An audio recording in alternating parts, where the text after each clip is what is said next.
భక్తుని చరణ రేణువు భజనకు అనుకూలము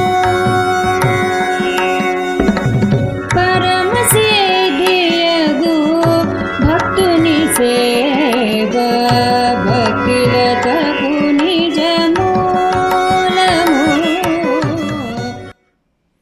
ఓం అజ్ఞానతిమిరాంధస్య జ్ఞానాంజనశలాకయా చక్షురున్మీలితం येन తస్మై శ్రీ గురవే నమః. మూకం కరోతి వాచాలం పంగుం లాంఘయతే గిరిం యత్కృపాతమహం వందే శ్రీగురుం దీనతారిణం. శ్రీచైతన్యమనోభీష్టం స్థాపితం येन భూతలే స్వయం రూపకథా మహ్యం దదాతి స్వపదాంతికం. వందేహం శ్రీగురోర్శ్రీయుతపదకమలం శ్రీగురోర్నవైష్ణవాంశ్చ శ్రీరూపం సాగ్రజాతం సాగణరఘునాథాన్వితం తం సజీవం సాద్వైతం సావధూతం పరిజనసహితం కృష్ణచైతన్యదేవం శ్రీరాధాకృష్ణపాదాన్ సహగణలలితా శ్రీవిశాఖాన్వితాంశ్చ. నమో విష్ణుపాదాయ కృష్ణపృష్ఠాయ భూతలే శ్రీమదే భక్తివేదాంత స్వామినిధి నామిని నమస్తే సారస్వతే దేవే గౌరవాణి ప్రచారిణే నిర్విశేష శూన్యవాది పాశ్చాత్య దేశతారిణే.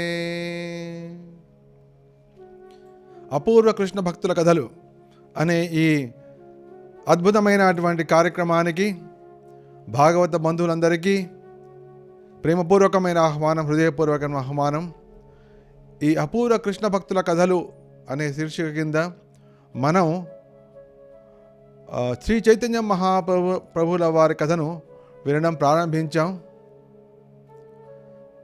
శ్రీ చైతన్య మహాప్రభు సాక్షాత్తుగా శ్రీకృష్ణుడే, కానీ కృష్ణ భక్తిని చెప్పడం కోసం శ్రీకృష్ణుడే స్వయంగా భక్తునిగా అవతరించినటువంటి అపూర్వమైన అవతారము అదే శ్రీ చైతన్య మహాప్రభు. యుగ అవతారి గౌరహరి. ఈ యుగధర్మము హరినామ సంకీర్తనము. శ్రీ చైతన్య మహాప్రభు మనందరికీ సందేశం ఏమిచ్చారు, ఆదేశం ఏమిచ్చారు అంటే యారే దేకే తారా కాహే కృష్ణ ఉపదేశ్. ఎవరు ఎదురుకుండా వస్తే వారికి కృష్ణ గురించి చెప్పు. అమారా ఆజ్ఞాయ గురు హయ తారా ఏ దేశ్. నా ఆజ్ఞ మేరకు నువ్వే గురువుగా ఈ ప్రాంతాన్ని తరింపజేయి. ఆయన ప్రతి ఒక్కరికి చెప్పారు. కృష్ణుడి గురించి భగవద్గీతలో భాగవతంలో చెప్పిన విధంగా చెప్పవలసింది, ఇది నా ఆజ్ఞ. అందుకోసమే ఆయన ఏమని కీర్తించారంటే నమో మహావదన్యాయ కృష్ణ ప్రేమ ప్రదాయతే కృష్ణాయ కృష్ణ చైతన్య నామ్నే గౌరత్విషే నమః. మహావదన్యాయ, ఎవరైతే ఈ జగత్తులో కృష్ణ భక్తిని కృష్ణ ప్రేమని అందిస్తున్నారో వారికి మించినటువంటి ఔదార్యం కలిగిన వారు, ఉదార స్వభావులు ఈ జగత్తులో ఎవరు ఉండరు. ఇది మనకు భాగవతం నుంచి అనిపిస్తోంది. గోపికలు కూడా ఈ విషయం పలికారు. తవ కథామృతం తప్త జీవనం కవిభిరీడితం కల్మషాపహం శ్రవణమంగళం శ్రీమదాతతం భువి గృణంతి ఏ భూరిదా జన. నిజంగా ఎవరైతే పరమ ఔదార్యులై ఉంటారో, ఔదార్యం అంటే తన దగ్గర ఏదీ దాచుకోకుండా ఉన్న సంపూర్ణంగా ఎటువంటి తన కోసం పెట్టుకోకుండా ఎవరైతే దానం చేస్తారో అది ఏదైనా కావచ్చు, అటువంటి వాళ్ళని ఔదార్యవంతులు, ఉదార స్వభావం కలిగిన వారు అని అంటారు. నమో మహావదన్యాయ, అటువంటి దివ్యమైన స్వరూపమే కృష్ణ ప్రేమ ప్రదాయ. కృష్ణ ప్రేమను అందించడంలో పరమ ఉదార స్వభావులు, ఉదార రూపులు శ్రీ చైతన్య మహాప్రభు. అటువంటి చైతన్య మహాప్రభు కథని మనం కొన్ని వారాల పాటు, కనీసం 7-8 వారాలు విందామనే సంకల్పంలో ఉన్నాము. ఎందుకంటే చైతన్య మహాప్రభు కథ 3 భాగాల్లో వస్తుంది. ఒకటేమో ఆదిలీల, ఇంకోటి మధ్యలీల, చివరిదేమో అంత్యలీల అనే మూడు లీలా భాగాలు. ఏ విధంగా అయితే చైతన్య శ్రీకృష్ణుని కథ ఏ విధంగా అయితే బృందావన లీలలు, మధుర లీలలు, ద్వారక లీలలు ఏ విధంగా ఉంటాయో చైతన్య మహాప్రభు కథ కూడా ఆదిలీల, మధ్యలీల, అంత్యలీల. ఈ ఆదిలీలలో ఇప్పుడు మనం ఆదిలీలలో చర్చలో ఉన్నాం. అంటే మనం విస్తారంగా చర్చించబోవట్లేదు. మీకు ఒక మత్సు అంటే ఒక దాని మీద రుచి కలగడం కోసం, దాని మీద ఆసక్తి కలగడం వరకు మాత్రమే నా ప్రయత్నము. దాని తర్వాత అందరూ చైతన్య చరితామృతం కానీ చైతన్య భాగవతం కానీ చదవాల్సిందే. అప్పుడే ఆ లీలల్లోకి వాళ్ళు చొచ్చుకొని లోపలికి పోయే అవకాశం ఉంటుంది. ఆది లీలలో చైతన్య మహాప్రభు వారి సన్యాస దీక్ష వరకు వచ్చేది ఆదిలీల. తర్వాత సన్యాసం తీసుకున్న తర్వాత పూరి క్షేత్రానికి తమ మకాన్ని మార్చుకుని తర్వాత దక్షిణ భారతదేశంలో పర్యటించడము, తర్వాత ప్రచారం చేయడము, తర్వాత బెంగాల్కి వెళ్ళడము, తర్వాత ఆయన బృందావనానికి ప్రయాణించడము, ఇవన్నీ కూడా జరిగిన వాటి లీలన్నీ. తర్వాత జగన్నాథ రథయాత్ర లీలలు, ఇవన్నీ కూడా మధ్యలీలలో వస్తాయి. ఇక అంత్యలీలాది కేవలం చైతన్య మహాప్రభు పూరీ క్షేత్రంలో ఏ విధంగా విరహభావంలో, శ్రీకృష్ణుని విరహభావంలో జీవితాన్ని గడిపారు అనే విషయాన్ని మనకు తెలియజేసేది. దాన్ని ఆయన ఒక భావంలో యుగాయితం నిమేషేణ చక్షుషా ప్రావృషాయితం శూన్యాయితం జగత్సర్వం గోవింద విరహేణమే అనే ఒక విరహభావంలో ఏ విధంగా కృష్ణుని భజించాలి అనే విషయాన్ని స్వయంగా శ్రీ చైతన్య మహాప్రభు అంత్యలీలలో ప్రదర్శించారు. గత 2 వారాలుగా మనము చైతన్య మహాప్రభు బాల్యలీలను వింటున్నాము. వాటిని పరమానందంగా ఆస్వాదిస్తూ ముందుకు సాగుతాం. మనం 3వ వారంలోకి ప్రవేశించాం. ఈ అపూర్వ కృష్ణ భక్తుల కథలు. ఈ అపూర్వ కృష్ణ భక్తుల కథల్లో చైతన్య మహాప్రభు కథ వింటున్నాం. కృష్ణ గురించి తెలుసుకోవాలంటే చైతన్య మహాప్రభు గురించి తెలుసుకోవాలి. కృష్ణ ప్రేమను తెలుసుకోవాలంటే చైతన్య మహాప్రభు గురించి తెలుసుకోవాలి. హరినామ మహిమను తెలుసుకోవాలంటే చైతన్య మహాప్రభుని తెలుసుకోవాలి. భక్తుల పట్ల అనురాగము, ప్రేమ, ఆదరము నేర్చుకోవాలంటే, భక్తుల పట్ల ప్రేమను పెంపొందించుకోవాలి అంటే చైతన్య మహాప్రభు గురించి తెలుసుకోవాలి. ఇది అనివార్యమైన విషయం. ఇక మన ఈ వారం కథలోకి వస్తే బాలచైతన్యుడు పెరిగి పెద్దవాడెత్తున్నాడు. మనం విన్నాము పాకడము, తర్వాత చోరులు రావడము, తర్వాత ఒక బ్రాహ్మణుడు వాళ్ళ ఇంటికి వచ్చినప్పుడు ఈ విధంగా చైతన్య మహాప్రభు తానే స్వయంగా గోపాలకృష్ణుడు అనే విషయాన్ని ఆ బ్రాహ్మణుడికి తెలియజేశాడు. ఇవన్నీ కూడా మనం విన్నాము. తర్వాత కొంతకాలానికి సమయం రాగానే జగన్నాథ మిశ్రా గారికి, అంటే చైతన్య మహాప్రభు అంటే నిమాయ్ తండ్రి కనిపించింది. పిల్లవాడికి ఇప్పుడు అక్షరాభ్యాసం చేయాలి, అంటే సమయం వచ్చేసింది కాబట్టి ఇప్పుడు అక్షరాభ్యాసం చేయడం అనేది, అంటే చదువు కంటే ముందర అక్షరాభ్యాసము, దాంట్లో దించడం ఇవన్నీ ఉంటాయి. కాబట్టి ఒక శుభముహూర్తం చూసి ఆయన బలపం తర్వాత పిల్లలందరినీ పిలిపించి అందరు వచ్చి అక్షరాభ్యాసం పండగ చేశారు. అక్షరాభ్యాసంలో ఆయన మంత్రాలు చదివారు, బ్రాహ్మణులు కూడా మంత్రాలు చదివారు. చదివిన తర్వాత ఆయన తండ్రి గారే నిమాయితో అక్షరాభ్యాసం చేశారు.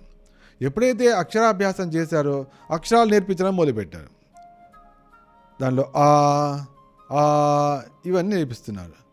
అయితే పరమాశ్చర్యంగా ఈ నిమాయికి 2-3 రోజుల్లోనే అక్షరాలు అన్నీ వచ్చేస్తే చక్కగా రాస్తున్నాడు. చక్కగా రాస్తున్నాడు. అక్షరాలు రాయడం కాదు, పదాలు కూడా రాయడం మొదలుపెట్టాడు. అంత రాసేపు ఏమిటి పిల్లవాడికి ఇప్పుడే పలక బలపం ఇప్పుడే ఇచ్చాము, 2-3 రోజులు కాలేదు, ఆలు రాస్తున్నాడు. ఇప్పుడు అన్ని అక్షరాలు చక్కగా ఎంత పొందిగా రాస్తున్నాడు. అక్షరాలే కాదు, పదాలు కూడా రాస్తున్నాడు. ఆ పిల్లవాడు రాస్తూనే ఉన్నాడు. కృష్ణ అని రాసి చక్కగా. ఏంటి ఇంత చాలా కఠినమైనటువంటి పదం, కాకు వచ్చి దానికి దానికి రువత్తి ఇచ్చి దానికి షా ఇచ్చి నా ఇచ్చి కృష్ణ. ఆ పిల్లవాడు ఎప్పుడు రాస్తుండే కృష్ణ అని పలకలతో రాస్తుండేవాడు. చూడండి పిల్లవాడు అప్పుడే కృష్ణ అని రాస్తున్నాడు. చూడండి పక్కన చూడండి, ఇప్పుడు రామ అని కూడా రాస్తున్నాడు. అందరు ఒకళ్ళు చూస్తున్నారు అనమాట. కృష్ణ అని రాస్తున్నాడు, రామ అని రాస్తున్నాడు. అంతేకాకుండా వనమాలి అని రాస్తున్నాడు. ఆశ్చర్యపోయారు అందరూ. ఆ పిల్లవాడు ఎప్పుడు ఆ బలపం పెట్టుకుని రాయడమే, కృష్ణ నామాలని రాస్తూ ఉండేవాడు. ఈ విధంగా తన మహిమను చైతన్య మహాప్రభు ఆ నిమాయ్ బాల చైతన్యుడు ఆ విధంగా చూపించారు. అందరూ కూడా రకరకాల పదాలు రాస్తుంటే పరమానందంతో మునిగిపోయారు. ఆనందం చూసి వాళ్ళకి ఆనందం కలిగేది. ఈ ఆనందంతో పాటుగా నిమాయ్ అందరికి కాస్త చిన్న టఫ్ టైం అంటే ఒక కఠిన విషయాలు చెప్తుండేవాడు. ఏమిటంటే సడన్గా చూసి ఆకాశంలో నాకు ఆ పక్షి కావాలి, నాకు ఇప్పుడు ఆ పక్షి కావాల్సి, నాకు ఆ పక్షి కావాలి. అది పక్షి ఎట్లా దొరుకుతుందిరా, అది ఎగురుతోంది కదా, నాకు కావాల్సిన పక్షి కావాలి. అప్పుడు వాడు అంత ఆకాశం దగ్గర పక్షిని ఎట్లా పట్టుకొస్తాం? లేదు నాకు చంద్రుడు కావాలి, నాకు ఆ చంద్రుడు కావాల్సింది. ఇవ్వకపోతే ఏడుపు, ఇక మార్గమే ఉంది. హరే కృష్ణ కృష్ణ కృష్ణ హరే హరే, హరే రామ రామ రామ హరే హరే అనగానే ఆ బాలచంద్రుడు సరే అక్కర్లేదే అని నవ్వడం మొదలుపెట్టాడు. అంటే ఏంటి, ఆయన హరినామం కావాలి. అందుకో భక్తినోట్ ఠాకూర్లు కూడా ఏమన్నాడు, గృహమే తోచును గోలోకముగా భజన జరిగిన శుభదినము. గృహంలో ఎప్పుడైతే ఏ రోజైతే భజన జరుగుతుందో ఆ సమయంలో నాకు గృహము గోలోకంలాగా అనిపిస్తుంది అని చెప్పి భక్తినోట్ ఠాకూర్లు చక్కగా ఎంతగా పరమానందదాయకమైనటువంటి భక్తి పాటలు రాశారు. కాబట్టి ఈ హరినామ సంకీర్తనను గృహస్థులైన వారు తమ ఇళ్లలో ఏర్పాటు చేస్తుండాలి. కనీసం నెలకోసారో, 2 నెలలకోసారో, వారానికోసారో, లేతే 6 నెలలకోసారో ఆ సంకీర్తనను, జ్ఞానాన్ని, భగవద్గీతను, భాగవతాన్ని వినడంతో పాటు సంకీర్తనను చేయాలి. ఆ సంకీర్తనలో నృత్యం చేయాలి. చక్కగా మంచి వైష్ణవ కీర్తనలు పాడుకోవాలి. చక్కగా పాడే వైష్ణవ కీర్తనలు పాడేటువంటి భక్తులను పిలవాలి. వినాలి పాటలు, సంకీర్తనలు వినాలి. ఎప్పుడైతే ఆ విధంగా సంకీర్తన, మృదంగ తాళాలతో సంకీర్తన జరుగుతుందో ఆ సమయంలో గృహము గోలోకమే, గృహము వైకుంఠమే. ఈ నామ సంకీర్తన ప్రభావం ఎటువంటిది? ఎవరైనా లెక్చర్ ఇస్తున్నాడు అనుకోండి, ఒక ఉపన్యాసం ఇస్తున్నాడు, భగవద్గీత చెప్తున్నాడు, అది ఆ గదిలో ఉన్న వాళ్ళకి మాత్రమే వినిపిస్తుంది, పక్క ఇంట్లో వాళ్ళకు వినిపించదు. కానీ ఇంట్లో ఎవరైనా సంకీర్తన చేస్తే, మృదంగ తాళాలతో సంకీర్తన చేస్తే అది పక్క ఇళ్లలో కూడా వ్యాపిస్తుంది. మీరు కనుక ఒక 5 అంతస్తుల బిల్డింగ్లో ఉంటే కింద అంతస్తులో వారికి కూడా ఏదో శబ్దం వినిపిస్తోందండి, ఏదో మృదంగాలు వినిపిస్తున్నాయండి, తాళాలు వినిపిస్తున్నాయండి, ఈ విధంగా అవుతుంది. ఆ విధంగా ఆ సంకీర్తన ప్రభావము, దాని యొక్క తరంగాలు సర్వత్రా వ్యాపిస్తాయి. ఈ విధంగా చైతన్య మహాప్రభు సంకీర్తనకి రకరకాల కోరికలు కోరేవారు. ఆ రకరకాల కోరికలు వాళ్ళు తీర్చలేకపోయినప్పుడు ఏడ్చినట్టు నటించడము, దాంతో వాళ్ళు సంకీర్తన చేయగానే ఆనందించేవారు. ఒకసారి చైతన్య మహాప్రభు హరినామ సంకీర్తన వీళ్ళు ఏడుస్తున్నారు. ఆ రోజు ఏకాదశి అయింది. ఏకాదశి అయితే ఆ రోజు ఏడుస్తున్నాడు. ఏడుస్తున్నాడు ఏంటి నిమా ఏం చెప్పినా, హరే కృష్ణ ఎంత హరే కృష్ణ చేస్తున్నావు, ఏడు మానట్లేదు ఏంటి, ఏమైంది, మేము సంకీర్తన చేస్తున్నావు, ఇవాళ ఏకాదశి కదా, నువ్వు వచ్చి ఇక నృత్యం చెయ్యి అంటే, నాకొద్దు, నాకు ఒక కోరిక ఉంది, ఏంటి, నాకు ఇప్పుడు ఆకలిస్తుంది బాగా. అక్కడ జగదీశ పండితుడు, హిరణ్య పండితుడు అనే ఇద్దరు బ్రాహ్మణులు ఉన్నారు. వాళ్ళు పంచభక్ష పరమాణాలు నైవేద్యం పెట్టారు నాకు, కృష్ణుడి కోసం ఏకాదశి. కాబట్టి మీరు వెళ్ళి, అంటే నాకు వారు చేసినటువంటి ప్రసాదం కావాలి, ఏకాదశి ప్రసాదం, అది తెచ్చిస్తేనే నాకు ఆనందం కలుగుతుంది, అప్పుడే నాకు ఈ దుఃఖం పోతుంది, అప్పుడే నాకు ఆకలి పోతుంది అని ఏకాదశిలో అన్నమాట. అదే ఎక్కడున్నారు వాళ్ళు, ఆ హిరణ్య పండితుడు, జగదీష్ పండితుడు, వాళ్ళు ఎక్కడున్నారు, వాళ్ళు ఎక్కడ పోవాలి అడగాలి. అయినా వెళ్ళి ఎట్లా అడుగుతాం, పిల్లవాడు ఉన్నాడు, మా పిల్లవాడు అడుగుతున్నాడండి, ఎట్లా తెలుస్తుంది వాళ్ళకి? సచీమత అనుకుంది, ఇది అయ్యే విషయం కాదు, ఈ పిల్లవాడు ఏడు మానడు అనుకుంటుంది. కానీ ఈ విషయం వారికి తెలిసిపోయింది. వాళ్ళు ఎక్కడో దూరంలో ఉన్నారు, వాళ్ళు తెలిసి ఎందుకంటే వీళ్ళు వెళ్ళారు, ఇట్లా జగన్నాథ్ మిశ్రా గారి అబ్బాయి అదేంటి, మీ ఇంట్లో మీరు రకరకాల ఆహార పదార్థాలు తయారు చేశారట, ఆ పిల్లవాడు అడుగుతున్నాడండి అనగానే వాళ్ళిద్దరికి ఆశ్చర్యమైంది. మా ఇంట్లో ఇవాళ ఏకాదశి సందర్భంగా ఈ షడ్రసోపేతమైన భోజనాలు కృష్ణుడికి ఏర్పాటు చేశామన్న విషయము జగన్నాథ మిశ్రా గారి ఇంట్లో ఉన్నటువంటి పిల్లవాడికి ఎట్లా తెలిసింది? సాక్షాత్తుగా కృష్ణుడే ఆ పిల్లవాడి హృదయంలో ఉన్నాడనమాట. అందుకోసం ఆ పిల్లవాడు కూడా ఎప్పుడు చాలా అందంగా ఉంటాడు, చక్కగా మాట్లాడుతుంటాడు, తర్వాత చక్కగా నృత్యం చేస్తూ ఉంటాడు, అందుకోసమే తెలిసిందేమో మా ఇంట్లో ఇవాళ కృష్ణుని కోసం ప్రత్యేకంగా వంటలు చేసామన్న సంగతి అని చెప్పి వాళ్ళు పరిగెత్తుకుంటూ రకరకాల ఆహార పదార్థాలు అన్నింటినీ తీసుకొచ్చేసారు. తీసుకొచ్చి ఇంటికి వచ్చారు. ఇంటికి వచ్చి వాళ్ళు అన్నమాట నిమాయితోటి, ఓ నిమాయి, నువ్వు గనక ఇవాళ కృష్ణుని కోసం చేశాము, కానీ కృష్ణుడు నీ హృదయంలోనే ఉన్నాడు కాబట్టి నువ్వు గనక ఇవి తింటే కృష్ణుడు తిన్నట్టే, మాకు సంతృప్తి కలుగుతుంది అని వాళ్ళు అన్నారు. అందరు ఆశ్చర్యపోయారు. ఇంత పిల్లవాడికి మా ఇంట్లో ఈ రకరకాల వంటలు చేసినట్టు ఏకాదశి పూట ప్రత్యేకంగా ఎట్లా చేసింది ఆశ్చర్యపోయారు. దీన్ని బట్టి మహాప్రభు తాను స్పష్టంగా చూపించారు. ఏమిటంటే తానే స్వయంగా కృష్ణుణ్ణి అని. ఇక్కడ ఇంకొక విషయం మనకు సందర్భం తెలుస్తుంటే, ఏకాదశి పూట మనం మనందరము అదే ధాన్యం తినము కాబట్టి భగవంతుడు కూడా ధాన్యం పెట్టకుండా కృష్ణుడికి కూడా ఏంటి ఏకాదశి పూట చేసిన నైవేద్యాలే పెడుతుంటాం. ఎందుకంటే అవన్నీ మిగిలిపోతాయి కదండి, మళ్ళీ మొన్నాడు ఎట్లా తినడం అనే భావనలో ఉంటుంది. కానీ ఇక్కడ మనకు స్పష్టంగా కనిపిస్తుంది ఈ చైతన్య చరితామృతంలో, దీనిలో ఈ చైతన్య భాగవతంలో కనిపించేటువంటి లీల ఎటువంటిదంటే, కృష్ణుడికి మాత్రం ఏకాదశి లేదు కదా, కాబట్టి నువ్వు ఆ రోజు ఉపవాసం ఉండు, కానీ కృష్ణుడికి మాత్రం రకరకాల పంచభక్ష పరమాన్నాలు, కృష్ణుడికి ప్రియమైనటువంటి ఏకాదశి రోజు అవన్నీ నైవేద్యం పెట్టు. చక్కగా పిల్లలుంటే పిల్లలు పెట్టచ్చు, లేకపోతే దాచిపెట్టి ఉండొచ్చు, మొన్నటి తినొచ్చు. ఇక్కడ కృష్ణుడి కోసం అట్లా వాళ్ళు ఆ విధంగా చేశారు కాబట్టి స్వయంగా కృష్ణుడే నేను తింటాను అని చైతన్య మహారూపాన్ని అనుకుని దానికి తెప్పించుకుని మరీ తిన్నాడు. కాబట్టి కృష్ణ ప్రీత్యర్థమై భక్తులు ఏకాదశి పూట షడ్రసోపేతమైన భోజనాలు కృష్ణుడికి నైవేద్యం పెట్టవచ్చు. చైతన్య మహాప్రభు ఏకాదశి సమయంలో చేసినటువంటి ఇంకొక లీల ఏమిటంటే, ఒకసారి తల్లి ఆయన సచీమాత అంటే చైతన్య మహాప్రభు రాకముందు ఆ ఏకాదశి వ్రతం గురించి అంతగా విస్తారం లేదు, అంత ప్రాచుర్యం లేదు. ఆవిడ అన్నం తినబోతుంటే వెంటనే ఆయన తల్లి కాళ్ళు పట్టున్నాడు. అమ్మ నువ్వు మాత్రం ఏకాదశి పూట ఈ ధాన్యం తినకూడదు అని చెప్పి తన మీద ఆమె నుంచి ఒక మాట తీసుకున్నారు ఆయన.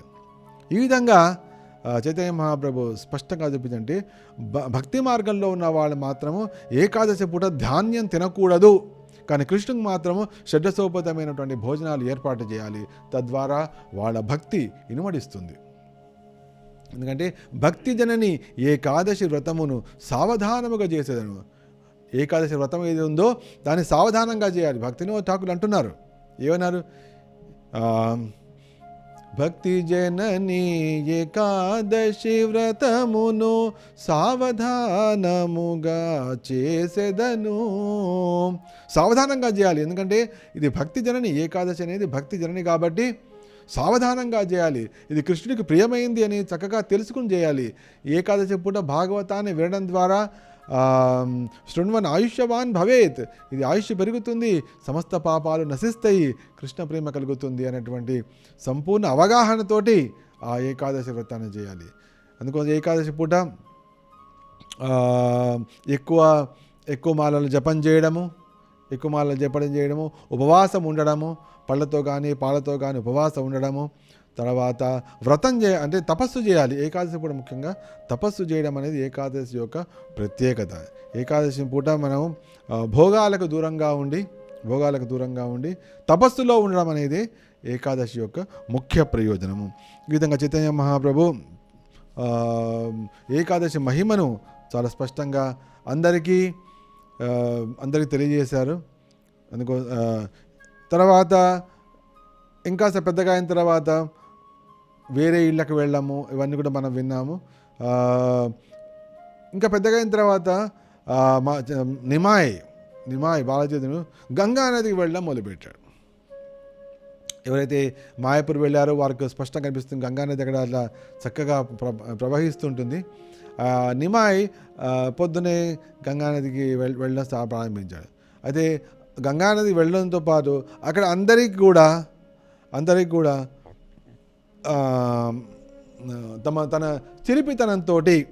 తన చిలిపితనంతో రకరకాల కష్టాలు కలిగించడం కూడా నిమాయ్ మొదలుపెట్టాడు. చిన్న పెద్ద అని లేదు, ఆడ మగ అనే తేడా లేదు. అందరినీ ఏదో ఒక రకంగా ఏడిపించడం,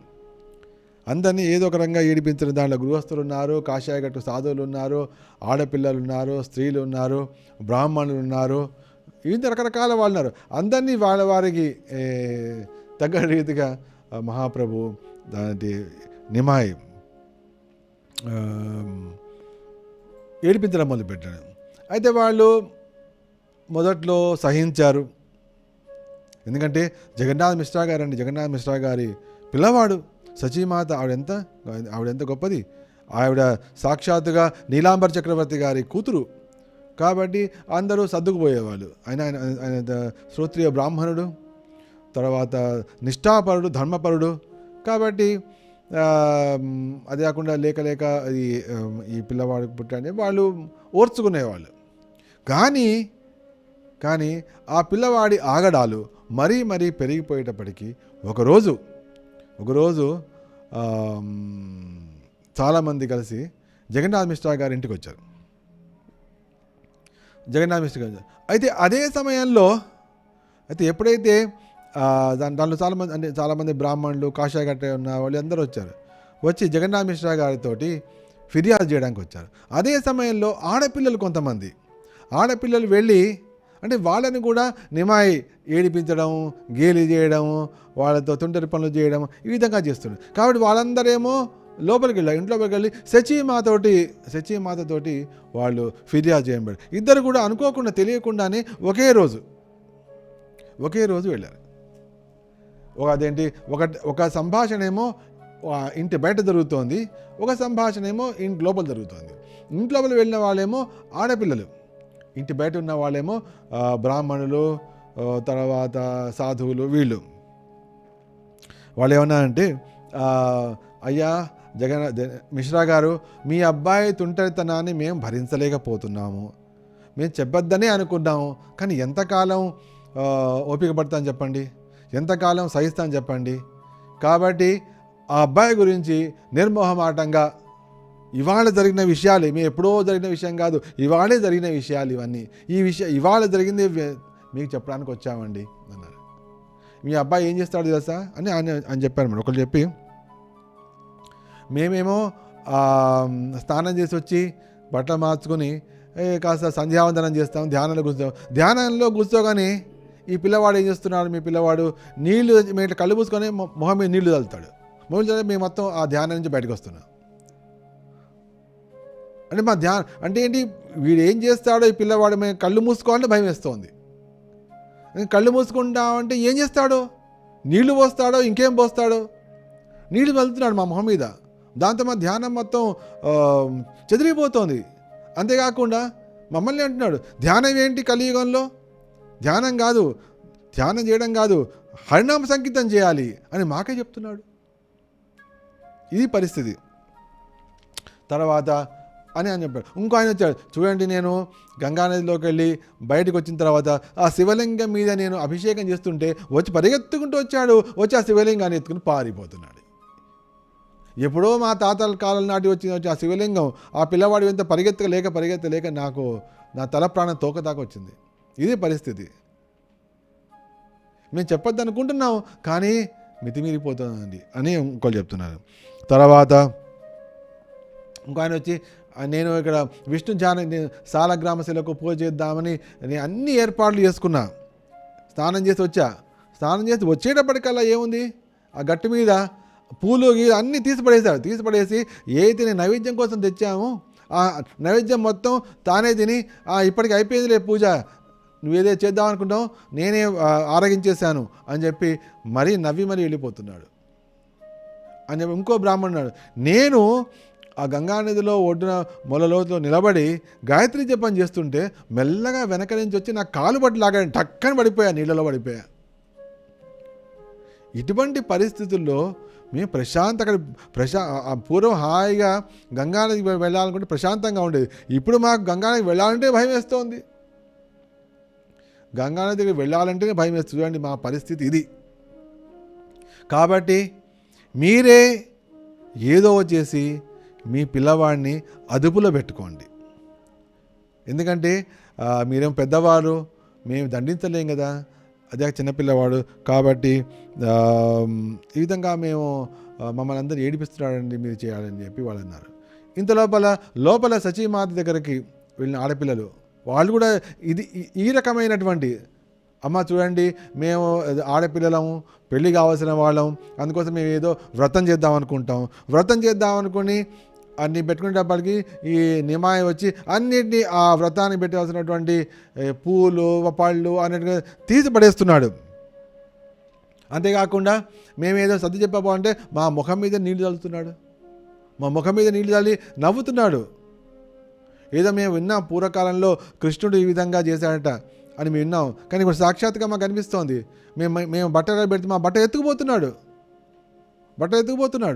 ఒక్కోసారి నోట్లో నీళ్లు పోసుకొని గంగానది మా మీదే దాన్ని ఉమ్ముతున్నాడు ఆ నీళ్ళని.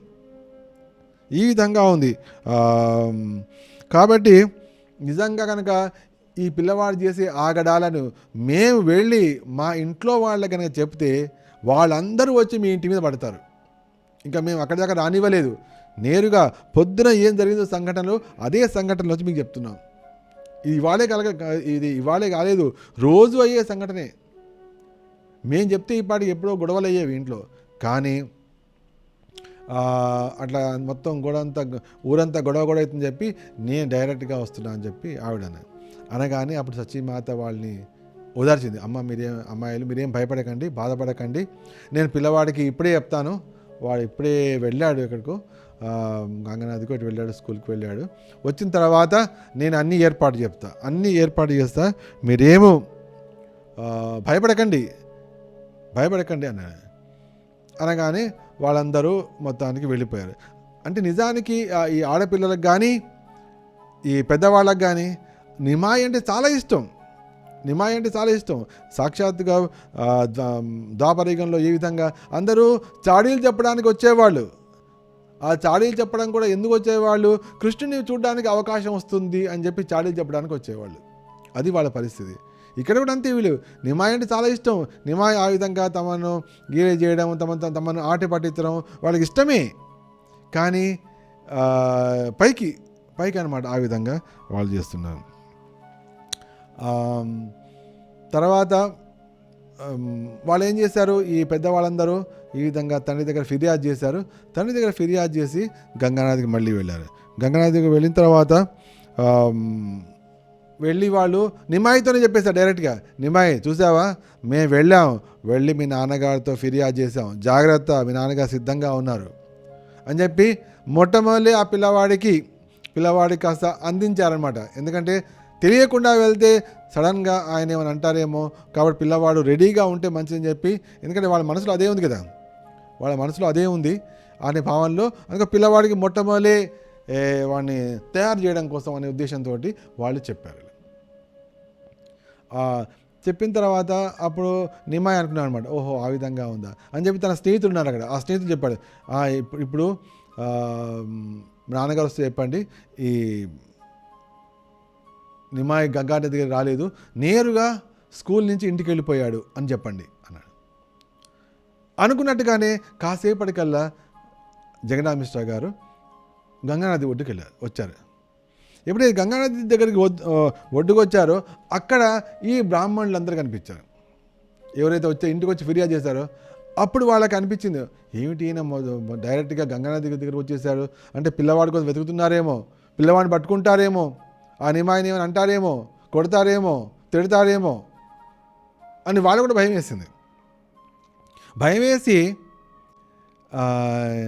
వెళ్ళి జగన్నాథ్ మిశ్రా అన్నారు, అయ్యా మీరు ఏమనుకోకండి, మేము నిజంగా చెప్పాలనుకుంటే మాకు మరీ అంత కష్టం ఏం లేదండి, ఏదో పిల్లవాడు చేస్తుంటాడు, మీరు మరీ అంత ఏదో సీరియస్గా తీసుకుని, అంటే ఏదో వేళాకోళంగా వచ్చి మేము చెప్పామంతే, కాబట్టి మీరు దీన్ని ఏదో సీరియస్గా తీసుకుని పిల్లవాడిని ఏదో మందలించడం లేదా పిల్లవాడిని ఏదో చేయడం ఆ మాత్రం చేయకండి.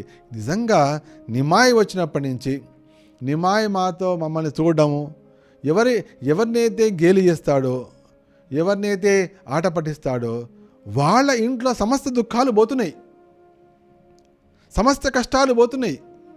సమస్త క్లేశాలు పోతున్నాయి. ఎవరిని పట్టుకుంటున్నాడో, ఎవరిని గేలి చేస్తున్నాడో, ఎవరిని ఆట పట్టిస్తున్నాడో వాడికి ఆనందమే కలుగుతోందండి అని చెప్పి వాళ్ళు అనగానే మిశ్రా గారికి చాలా ఆనందం కలిగింది. మొత్తానికి వీళ్ళందరి హృదయంలో తన పిల్లవాడి మీద కోపం లేదన్నమాట, వాళ్ళకి ప్రేమే ఉన్నదన్నమాట అని ఆయనకు ఆనందం కలిగింది. ఆనందం కలిగి వాళ్ళందరినీ ఆలింగనం చేసుకున్నారు. ఆలింగనం చేసుకుని మనస్సు ప్రశాంతత అయిపోయింది. ప్రశాంతత ఇంటికి వెళ్ళారు. ఇంటికి వెళ్ళే సమయం కల్లా లోపల నిమాయి గొంతు వినిపిస్తోంది. నిమాయి అమ్మతో మాట్లాడుతున్నాడు, సచీమాతో. అమ్మ, నాకు కాస్త నూనె ఇస్తావా? నూనె రాసుకుని నేను వెళ్ళి గంగానదిలో స్నానం చేసి వస్తా అని అంటున్నాడు. అంటే ఏంటి, అప్పటిదాకా గంగానదికి వెళ్ళనట్టుగానే పలుకులు అన్నమాట. ఆ సచీమాత ఆ మాట వింటూనే ఆశ్చర్యపోయింది. ఆవిడ కూడా ఏమిటి ఇట్లా అంటోంది, ఇందాకనే వీళ్ళందరూ వచ్చి చెప్పారు, ఇప్పుడే మేము నది నుంచి వచ్చాము, నదిలో మమ్మల్ని ఇట్లా చేస్తాడు అట్లా చేస్తాడు అన్నాడు, మరి వీడు చూస్తే ఏంటి ఇప్పుడే అమ్మ నూనె ఇస్తావా, నూనె రాసుకుని నేను నదికి స్నానంకి వెళ్తా అంటున్నాడు. అలాగే నాయన అని చెప్పి నూనె అందించింది. చూస్తే నదికి వెళ్ళినట్టు కానీ స్నానం చేసినట్టు కానీ ఎటువంటి ఆనవాళ్ళు ఆవిడ కనిపించలేదు. ఆవిడ ఆశ్చర్యపోయింది. ఇంతలోపలి జగన్నాథ మిశ్రా కూడా వచ్చారు. నిమాయ్, ఏం చేస్తున్నావు అంటే పిల్లవాడు బయటకు వచ్చాడు. ఆయన కూడా చూస్తాడు, పిల్లవాడు స్నానం చేస్తున్నట్టు కానీ అటు నదికి వెళ్ళినటువంటి ఆనవాళ్ళు కానీ ఏమీ కనిపించలేదు. ఎందుకైనా మంచిదని చెప్పి ఆయన అన్నారన్నమాట.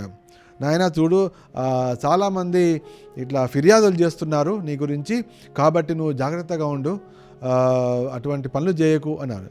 అదేమిటి, నేను ఇవాళ నదికి పోలేదు, చూడండి ఇప్పుడు ఇంకా వెళ్ళబోతున్నాను, నా మీద ఎట్లా చేస్తా చడీలు.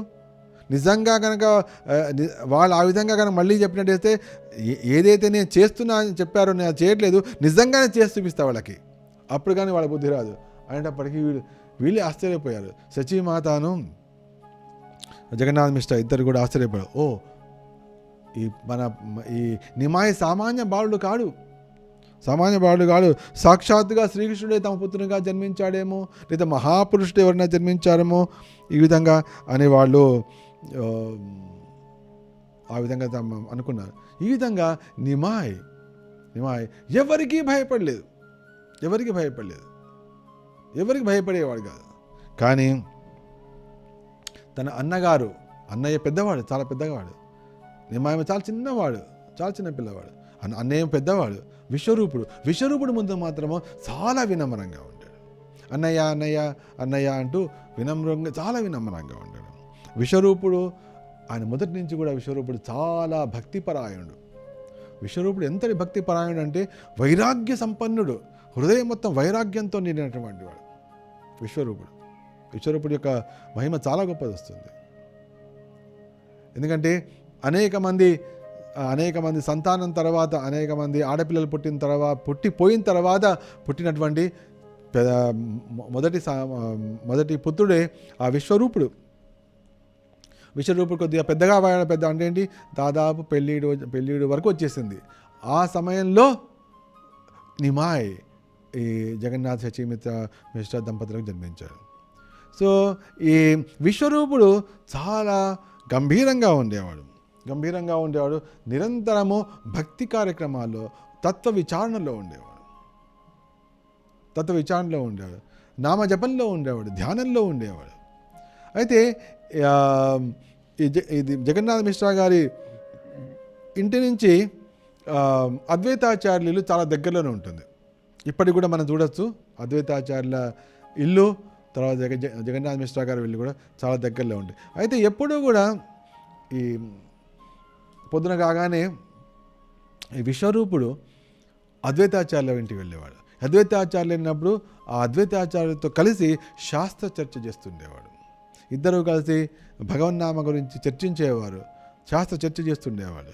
ఈ విధంగా ఆ విధంగా పొద్దున వెళ్ళినవాడు మధ్యాహ్నం వరకు కాగానే ఇంతలోపలికి బాలచైతన్యుడు అంటే నిమాయ్ పరిగెత్తుకుంటూ వచ్చేవాడు. అన్నయ్య అమ్మ పిలుస్తోంది, మధ్యాహ్నం భోజనం చేయాలి కదా, వచ్చేసే అని చెప్పి ఆ అన్నయ్య ధోతి పట్టుకు లాక్కుంటూ వచ్చేవాడు. వచ్చి ఈ విధంగా ఇద్దరు కలిసి, అన్నదమ్ములు ఇద్దరు కలిసి అమ్మ పెట్టినటువంటి భోజనం తినేవాడు. ఈ విధంగా రోజు సాగుతూ ఉండేది. అయితే ఒకరోజు ఒకరోజు ఆ విధంగానే నిమాయ్ పరిగెత్తుకుంటూ వెళ్ళాడు మధ్యాహ్నం. వెళ్ళి అక్కడ అన్నయ్య ఏమో అద్వైతాచార్యులతోటి శాస్త్రచర్చ చేస్తున్నప్పుడు వెళ్ళి అన్నయ్య అమ్మ పిలుస్తోంది, భోజనం చేయడానికి పిలుస్తోంది అని పరిగెత్తుకుంటూ వచ్చాడు. సరే అని చెప్పి బయలుదేరినటువంటి విశ్వరూపుడు తమ్ముడితో పాటు వస్తున్నాడు. ఇంటి వరకు చేరాడు. ఇంటి వరకు చేరిన తర్వాత అకస్మాత్తుగా ఇంట్లోంచి కొన్ని మాటలు వినిపించినాయి. ఏమిటి అంటే విశ్వరూపుని వివాహం గురించినటువంటి చర్చ జరుగుతోంది లోపల. పిల్లవాడి వివాహం చేయాలి అనే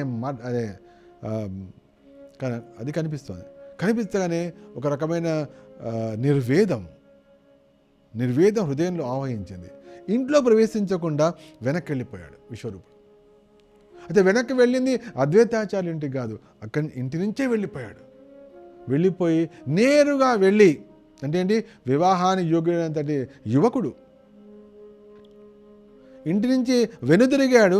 కానీ వెళ్ళింది అద్వైతాచార్యుల ఇంటి కాదు, నేరుగా ఒక ఆశ్రమానికి వెళ్ళాడు. వెళ్ళి అక్కడ సన్యాసం తీసుకున్నాడు. శంకరారణ్యుడు అని పేరు. దాన్ని విశ్వరూప మహోత్సవం అంటారు. ఆ విశ్వరూపం అంటే విశ్వరూపుడు సన్యాసం తీసుకున్నటువంటి రోజు, దాని విశ్వరూప మహోత్సవం. ఏ రోజైతే విశ్వరూపుడు సన్యాసం తీసుకున్నారో అదే రోజు అది శ్రీల ప్రభుపాదుల వారు కూడా సన్యాసం తీసుకున్నది.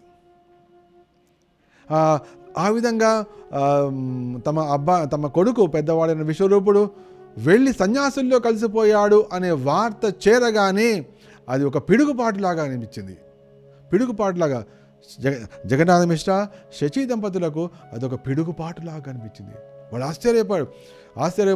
వాళ్ళు మ్రామణిపోయారు. వాళ్ళు మూర్ఛపోయారు. గుండెలు అవిసిపోయేలాగా వారు ఏడవడం మొదలుపెట్టారు. నిమాయి కూడా ఏమిటి అన్నయ్య వెళ్ళిపోయాడా అని చెప్పి నిమాయి కూడా ఏడవడం మొదలుపెట్టాడు. అందరూ కూడా ఈ విధంగా తీవ్రమైన దుఃఖంలో మునిగిపోయారు. ఆ విశ్వరూపుడు ఆ విధంగా వెళ్ళిపోయాడు. ఎందుకంటే అనేక మంది ఆడపిల్లలు పుట్టిపోయిన తర్వాత పుట్టినటువంటి సంతానము విశ్వరూపుడు మహాభక్తి సంపన్నుడు, వైరాగ్య సంపన్నుడు. అటువంటి విశ్వరూపుడు తమందరినీ విడిచి అంటే ఏంటి, సన్యాసం తీసుకోవడం అంటే సంఘాన్ని నుంచి బయటికి వెళ్ళిపోయినట్టే. అంటే సంఘత్యాగం, అది సంఘత్యాగం. ఆ విధంగా అప్పుడే అద్వైతాచార్యులు అందరూ బంధువులు వచ్చారు, ఓదార్చే ప్రయత్నాలు చేశారు చాలా. అప్పుడు అద్వైతాచార్యులు వచ్చి సచీమాత జగన్నాథ మిశ్రకు మంచి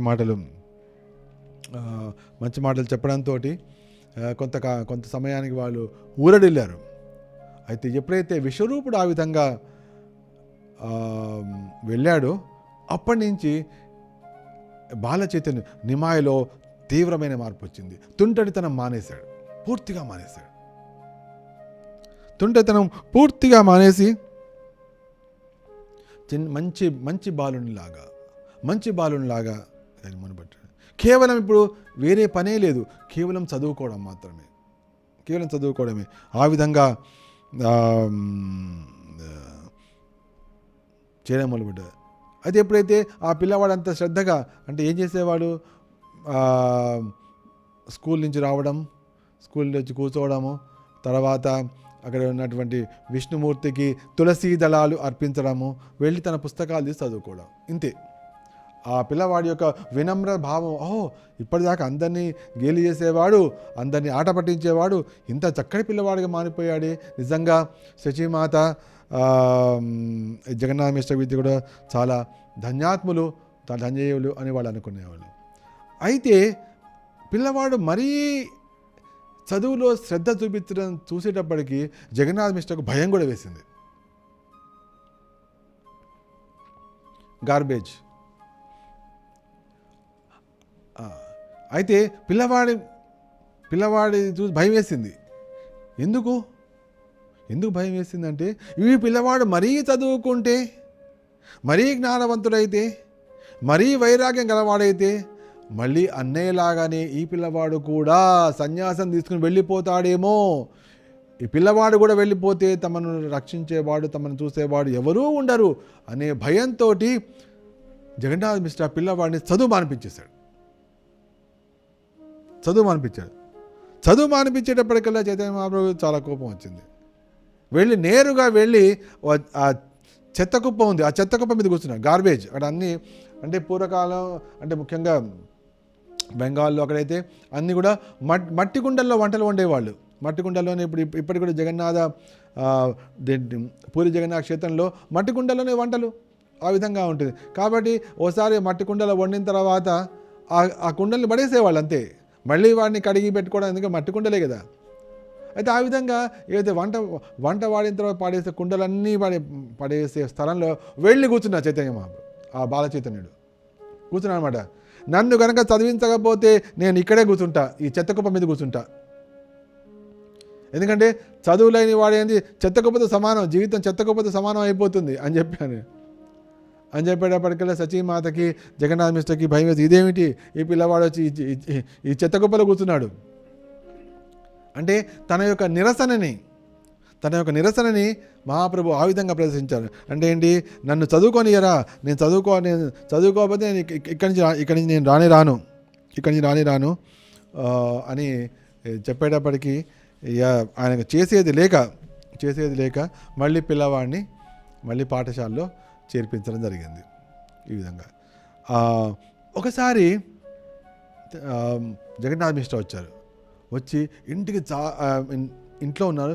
చాలా తీవ్రంగా దుఃఖిస్తున్నట్టు, చాలా తీవ్రంగా చింతలో ఉన్నట్టుగా కనిపించింది భార్యకి. ఏమిటండి ఇవాళ మీరు చాలా చింతతో ఉన్నారు, ఏమిటి మీ కళ్ళలో నీళ్లు కూడా తిరుగుతున్నాయి, కారణం ఏంటి అన్నప్పుడు ఆ జగన్నాథ మిశ్రా గారు చెప్పారు, ఇది చాలా గంభీరమైన విషయము, ఎట్లా చెప్పాలి నాకు అర్థం కావట్లేదు నీకు, కానీ చెప్పాలి కదా నీకు, నువ్వు అడుగుతున్నావు కదా, ఎందుకంటే నా మొహం చూస్తే నీకు అర్థమైపోయింది.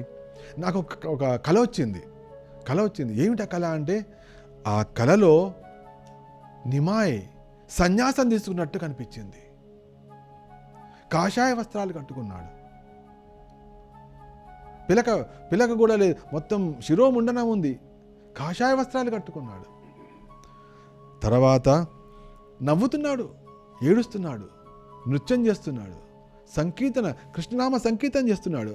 పక్కన అద్వైతాచార్యులు వీళ్ళందరూ కనిపిస్తున్నారు. అద్వైతాచార్యులు అది భక్తులు, మన దగ్గర ఉండేటువంటి భక్తులు మనం కనిపిస్తున్న మాయాపూర్లో వీళ్ళందరూ కూడా నృత్యం చేస్తున్నారు. నాకు అది కనిపించింది.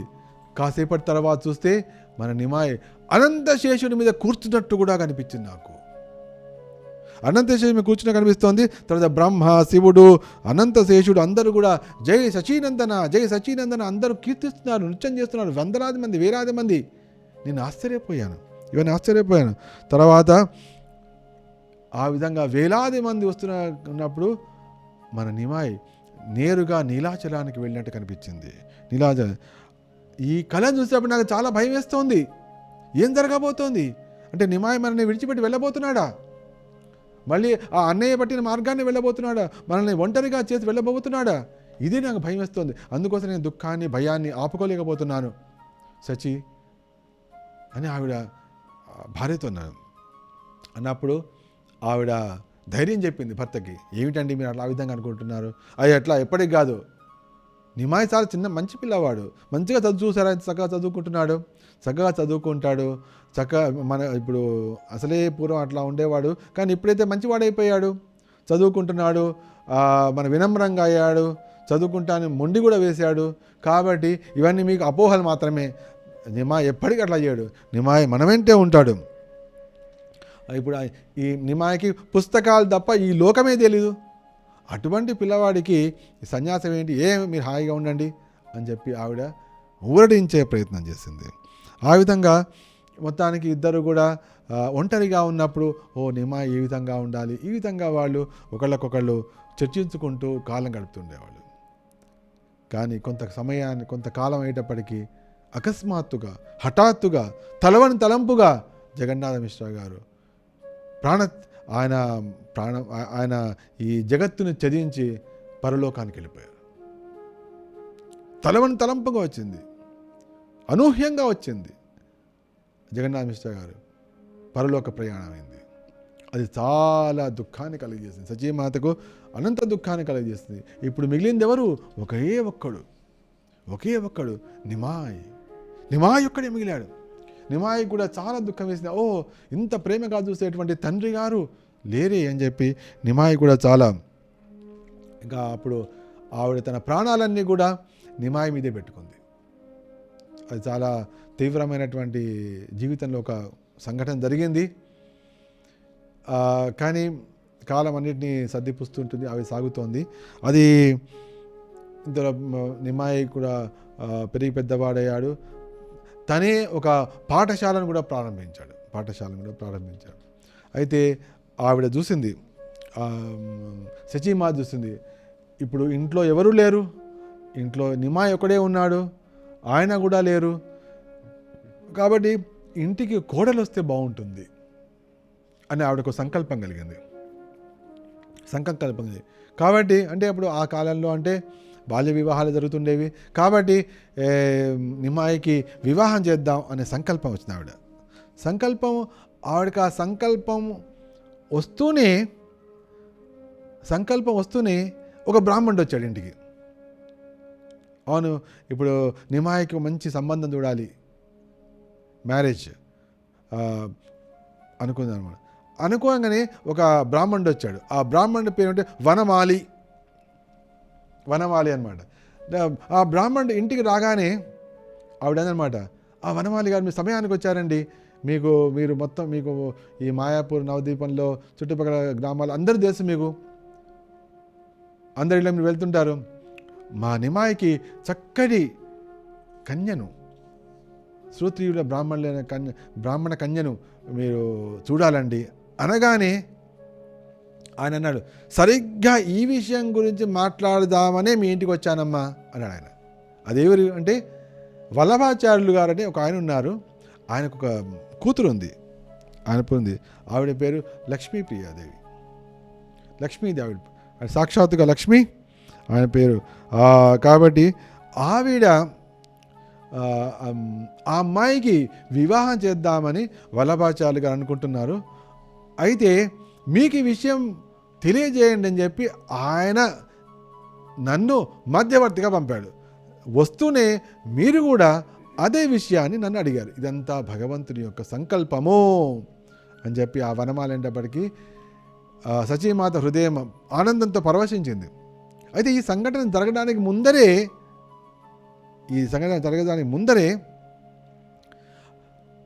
నిమాయికి అంటే చైతన్య మహాప్రభుకి ఆ లక్ష్మీదేవికి ఇద్దరు చూపులు కలుసుకున్నాయి, మనసులు కూడా కలిసినాయి.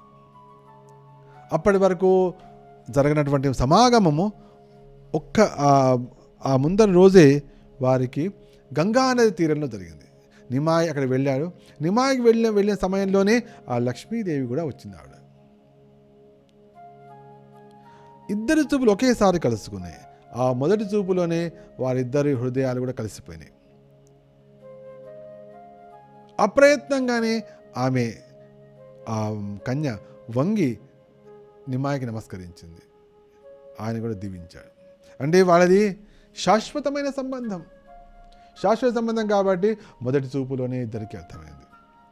ఎప్పుడైతే ఇది జరిగిన తర్వాత మొన్నాడు ఆయన వనమాలి రావడము, సచీమాత ఆ విషయం తెలియజేయడం, ఆయన వెళ్ళి వల్లభాచార్యులు చెప్పడం, వల్లభాచార్య నిజంగా గౌరసుందరుడే తన కూతురికి భర్త అయితే దానికి మించినటువంటి భాగ్యం కలుగుతుందా అని చెప్పి ఆయన కూడా ఎగిరి గందేశాడు వల్లభాచార్యులు. చేసి తన కూతురు భాగ్యమే భాగ్యం అని చెప్పి ఆయన కూడా చాలా ఆనందించాడు. ఆయన అన్నాడు అన్నమాట, నిజంగా విశ్వంభరుడిని పుత్రుని భర్తగా పొందా అంటే నా కూతురు ఎంతటి పుణ్యం చేసిందో, ఎంత తపస్సు చేసిందో ఆయన మనసారా అనుకున్నాడు. మొత్తానికి వివాహం నిర్ణయించడం జరిగిపోయింది. వివాహం దగ్గరకు వచ్చేసింది. అయితే ఆ రోజు మొన్నాడు వివాహం అంటే ఆ రోజు బంధువులందరూ వచ్చారు, బంధువులు మిత్రులందరూ వచ్చారు. నిమాయ్ తన పితృదేవతలకు పూర్వీకులందరికీ కూడా తర్పణాలు విడిచిపెట్టాడు. సాయంత్రం వేళ అందరూ కూడా బంధుమిత్రులతో అందరూ కలిసి వధువు ఇంటికి వెళ్ళారు. అక్కడ ఎదుర్కోళ్ళు జరిగినాయి. చక్కటి అయింది. మొన్నాడు చక్కగా వివాహం వివాహం జరిగింది. అక్కడ వెళ్ళగానే ఆయన వల్లభాచార్యులు గౌరసుందరునికి కాళ్ళు గడిగి కన్యాదానం చేస్తాడు. కాళ్ళు గడిగి కన్యాదానం చేసి ఆ కార్యక్రమాలు, వివాహ కార్యక్రమాలు పూర్తయి ఆనందోత్సవాలు అయిపోయిన తర్వాత మర్నాడు పల్లకీలో గౌరసుందరుడు, నిమాయ్, తర్వాత లక్ష్మీప్రియాదేవి ఇద్దరు కూడా లక్ష్మీదేవితో పాటుగా వాళ్ళ పల్లకీలో ఇంటికి స్వగృహానికి తిరిగి వచ్చారు. అక్కడ చక్కటి ఉత్సవం జరిగింది. అందరూ కూడా పరమానందంతో ఉన్నారు. తర్వాత ఎప్పుడైతే ఇంటికి వచ్చారో ఇక్కడ ఉన్న అందరూ కూడా ఆడవాళ్ళు, వీళ్ళు చూస్తే ఎట్లా, ఈ అమ్మాయి సామాన్యురాలు కాదు, ఈమె శివపార్వతులను చాలా కాలం పూజించి ఉంటుంది, నిశ్చయంగా పూజించి ఉంటుంది, అందుకోసమే గౌరసుందరి లాంటి భర్త లభించాడు అని అన్నప్పుడు అది కాదు, శివపార్వతిని పూజించడం కాదు, వీళ్ళే శివపార్వతుల్లానే ఉన్నారు వీళ్ళు సాక్షాత్తుగా అని ఆ ఇంకో ఆవిడ అంది వీళ్ళని చూస్తే రతీమన్మధుల్లాగా ఉన్నారు అని ఒకళ్ళు అన్నారు. లేదా ఇంకోళ్ళేమో సచి ఇంద్రుల్లాగా ఉన్నారు. ఈ విధంగా ఇంకోళ్ళు అంటే అచ్చుగా సీతారాముల్లాగా ఉన్నారండి వీళ్ళు. ఈ విధంగా వాళ్ళ తమ భావాలను అందరూ వెలిపిస్తున్నారు. అంత చక్కని జంట ఈ విధంగా ఉంది. సచీమాత కూడా ఆనందం, ఇంతకాలం రకరకాల భావాలతో ఉంది, ఒంటరిగా ఎంతో దుఃఖాన్ని అనుభవించింది. ఇప్పుడు ఇంట్లో కోడలు వచ్చింది, తర్వాత అందరికి కూడా ఆ కోడలు నచ్చింది. అది కూడా ఇంపార్టెంట్ కదా, చాలా ముఖ్యమైనది. ఎందుకంటే ఇంటి కోడలు అనేది 2 వంశాలను కలిపేది, 2 వంశాలు. అందుకోసం వివాహ యజ్ఞము అనేది చాలా ముఖ్యమైన విషయం. ఈ వివాహ యజ్ఞము అనేది చాలా శాస్త్రబద్ధంగా, ధర్మబద్ధంగా, వేదబద్ధంగా చేయాలి, వేదబద్ధంగా. అందుకోసమే మనం సీతారాముల కళ్యాణం గురించి చర్చ వచ్చినప్పుడు కూడా ఎప్పుడైతే ఆ వివాహం సిద్ధమైందో అప్పుడు విశ్వామిత్రుడేమో దశరథ మహారాజు యొక్క వంశాన్ని మొత్తం వర్ణించాడు. చూడండి, ఈ రాముడు ఎవరు అంటే ఈ ఇక్ష్వాకు వంశంలో వచ్చాడండి. అంటే ఏ విధంగా రాజులు వచ్చారు, వాళ్ళు ఎంతటి తపో సంపన్నులు, వాళ్ళు ఎంత ధర్మపరులు అని చెప్పి ఆ వంశాన్ని మొత్తం వర్ణించాడు. అటువంటి వంశంలో వచ్చిన దశరథుడు, ఆ దశరథుడికి జన్మించిన వాడు శ్రీరాముడు. ఇది మా వంశం యొక్క గొప్పతనం, ఇక్ష్వాకు వంశం అని చెప్పి విశ్వామిత్రుడు చెప్పాడు. ఇక జనక మహారాజు వైపు, విదేహరాజు జనక మహారాజు వైపు ఏమో జనకుడే స్వయంగా చెప్పాడు, అవునండి మా వంశం ఈ విధంగా ఉందని చెప్పి ఆ వంశ పరంపరని ఆ విధంగా ఆయన తెలియజేస్తాడు. అంటే ఏంటి, 2 వంశాల చరిత్రలను చూసి 2 వంశాలను కలపాలి. తద్వారా 2 వంశాలు వృద్ధి చెందే విధంగా ఆ దంపతులు కలవడము, వారికి సంతానం కలగడము, వారు ధర్మపరులై ఉండడము సాగుతుంది. అందుకోసము ఇక్కడ లక్ష్మీదేవి ఆవిడ వచ్చింది, చక్కటి కోడలు రావడంతో సచీమాతకు ఆనందం కలిగింది. ఆవిడ ఇంటికి వచ్చిన బంధుమిత్రులకు అందరికీ కూడా అతిథి సత్కారాలు చేసింది, అందరికీ కానుకలు సమర్పించింది. ఈ చైతన్య మహాప్రభు యొక్క వివాహం కథ చర్చ చైతన్య భాగవతంలో చాలా విస్తారంగా వస్తుంది.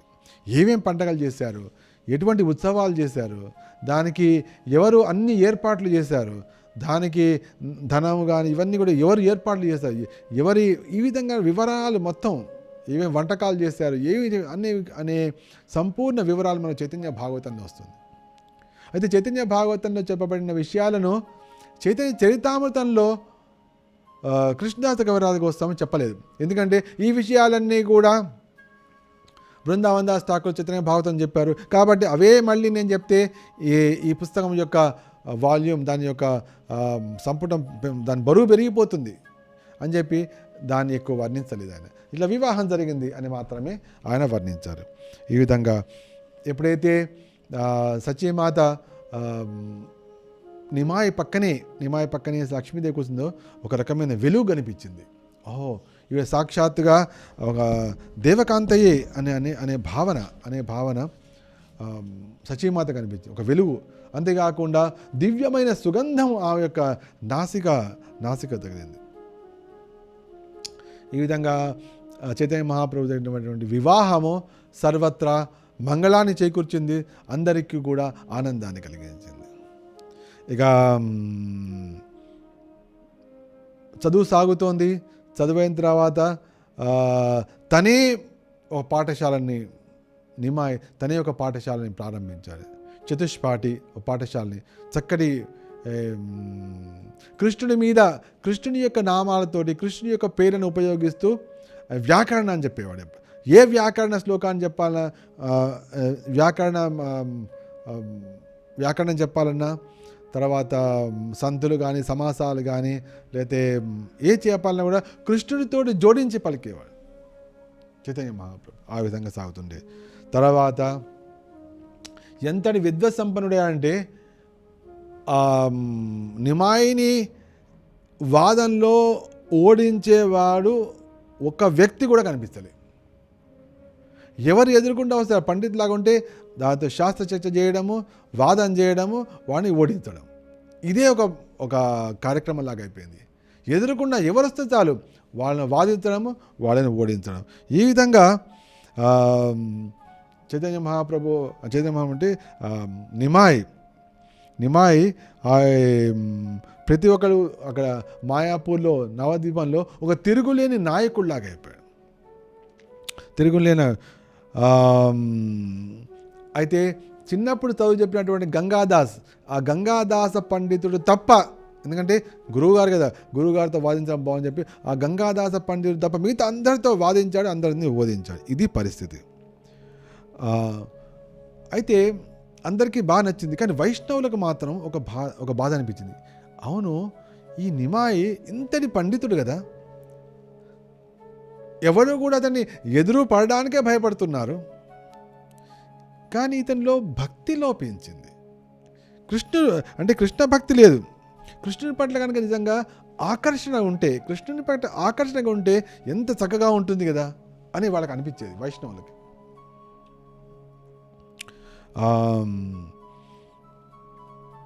అది ఒకరోజు వాళ్ళు వెళ్ళి అన్నారు కూడా, నువ్వు ఇంతటి నీకు ఇంత పాండిత్యం ఉంది కదా, నీకు కృష్ణ భక్తి కనుక నువ్వు కానీ చేపడితే ఇంకెంత బాగుంటుంది అని వాళ్ళు అన్నారు. ఈ విధంగా వాళ్ళందరూ వైష్ణవులందరూ ఆ నిమాయి విషయంలో నిజంగా ఈ నిమాయికి కృష్ణ భక్తి మీద ఆకర్షణ కలిగితే ఎంత బాగుంటుంది అనుకుంటున్న సమయంలో ఆ మాయాపూర్ క్షేత్రానికి ఒక మహామహిమాన్వితుడు వచ్చాడు, ఒక మహాఘన వైష్ణవుడు వచ్చాడు. ఆయనే ఈశ్వరపురి మహారాజు. ఆ ఈశ్వరపురి మహారాజు ఎవరు అంటే శ్రీల మాధవేంద్రపురి మహారాజు గారి యొక్క అత్యంత ప్రియ శిష్యుడు. ఇక మాధవేంద్రపురి మహారాజు ఎవరు అంటే ఈ గౌడీయ వైష్ణవ సంప్రదాయంలో కృష్ణ ప్రేమను చొప్పించినటువంటి మహనీయుడు. ఈ మాధ్వ గౌడీయ సంప్రదాయం ఉంది, దానిలో మధ్వాచార్య ద్వారా కృష్ణ భక్తి వచ్చేసింది. కానీ మాధవేంద్రపురి మహారాజు గారు వచ్చిన తర్వాత దానిలో కృష్ణ ప్రేమ చొప్పించబడింది. ఆయనకు అత్యంత ప్రీతిపాత్రైన వారే ఈశ్వరపురి. ఆ ఈశ్వరపురి మహారాజు గారు నవద్వీపానికి వచ్చారు. ఎందుకంటే అందరూ వాంఛిస్తున్నారుగా, మన నిమాయికి కృష్ణ భక్తి కలిగితే ఎంత బాగుంటుంది, కృష్ణుని పట్ల అనురాగం కలిగితే ఎంత బాగుంటుంది, కృష్ణుని పట్ల ఆకర్షణ కలిగితే ఎంత బాగుంటుంది అని అందరికీ అనిపిస్తోంది. అందరి యొక్క పాజిటివ్ థింకింగ్ వల్ల ఆ విధంగా వాళ్ళందరూ కూడా ఆ విధంగా అనుకుంటున్నారని కూడా నిమాయి పండితుడికి తెలుసు. కాబట్టి ఆ భగవత్ ప్రేరణగా ఆ ఈశ్వరపురి మహారాజు గారు వచ్చారు. వారు నేరుగా అద్వైతాచార్య ఇంటికి వెళ్ళారు. అద్వైతాచార్యులు ఏంటంటే చైతన్య మహాప్రభు ఇంటి దగ్గరలోనే అద్వైతాచార్య ఇంట్లోకి వెళ్ళారు. ఎప్పుడైతే అద్వైతాచార్యులు చూశారు, అద్వైతాచార్య పరమ భక్తుడు, కృష్ణుని ఆయన ప్రార్థించారు, నా కృష్ణ నువ్వు వచ్చి ఇక్కడ హరినామ సంకీర్తన ప్రారంభించినటువంటి అటువంటి అద్వైతాచార్యులు ఎప్పుడైతే ఈశ్వరపురి మహారాజు చూసాగానే ఆయనలో పొడసూపుతున్నటువంటి ఆ పారవస్య లక్షణము, భక్తి లక్షణం చూసి ఆయన పరమానందం చేశారు. మహానుభావుడు వచ్చాడని చెప్పి ఆయన ప్రార్థించారు.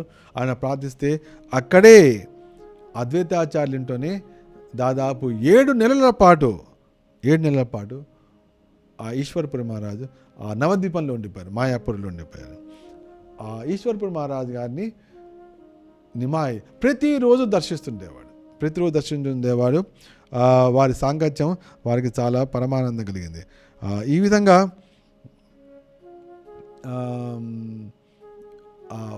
ఆయన సాంగత్యంతో, ఈశ్వరపురి మహారాజు గారి సాంగత్యంతో హృదయంలో భక్తి బీజం, అంటే ఇక్కడ సాక్షాత్తుగా శ్రీకృష్ణుడే, కానీ ఈ జగత్తులోకి శ్రీకృష్ణుడు ఒక భక్తుని రూపంలో వచ్చాడు. కాబట్టి ఒక మనిషి రూపంలో వచ్చాడు కాబట్టి మానవ ధర్మాన్ని పాటించాలి. కాబట్టి ఒక గురువు కావాలి. కాబట్టి ఎప్పుడైతే ఆ సమయం వచ్చిందో ఆ గురువే నేరుగా నడుచుకుంటూ మహాప్రభు దగ్గరికి వచ్చారు. ఆయనే ఈశ్వరపురి మహారాజు.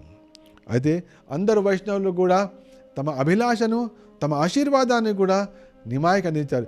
ఏదో ఒక నాటికి ఈ నిమాయికి కృష్ణ భక్తి కలగాలి, నిమాయికి నామ సంకీర్తన పట్ల రుచి కలగాలి అన్నాడు. అందరూ కూడా భగవంతుని ప్రార్థించారు. కృష్ణ ఏదో విధంగా చేసి ఈ నిమాయికి కృష్ణ భక్తి రావాలి అని చెప్పి వాళ్ళు సాష్టాంగ దండ ప్రణామాలు చేసి మరీ వారు కృష్ణుని ప్రార్థించారు. వారందరి ప్రభావంతో, వారందరి యొక్క ఆశీర్వాదంతో, వారందరి యొక్క సుహృద్భావంతో ఏం జరిగింది అనే విషయం మనం వచ్చే వారం విందాం. తద్వారా ఏ విధంగా శ్రీ చైతన్య మహాప్రభులో ఆ కృష్ణ భక్తి ప్రదర్శించడము, పొడసూపడం ఏ విధంగా సాగింది అనే విషయం వచ్చే వారం చూద్దాం. అప్పటిదాకా సెలవు. ఈ విధంగా ఈ అపూర్వ కృష్ణ భక్తుల కథల్లో మనం శ్రీ చైతన్య మహాప్రభుది 3వ వారం కథ విన్నాము. వచ్చే వారం కోసం ఎదురు చూడండి. అంతవరకు సెలవు.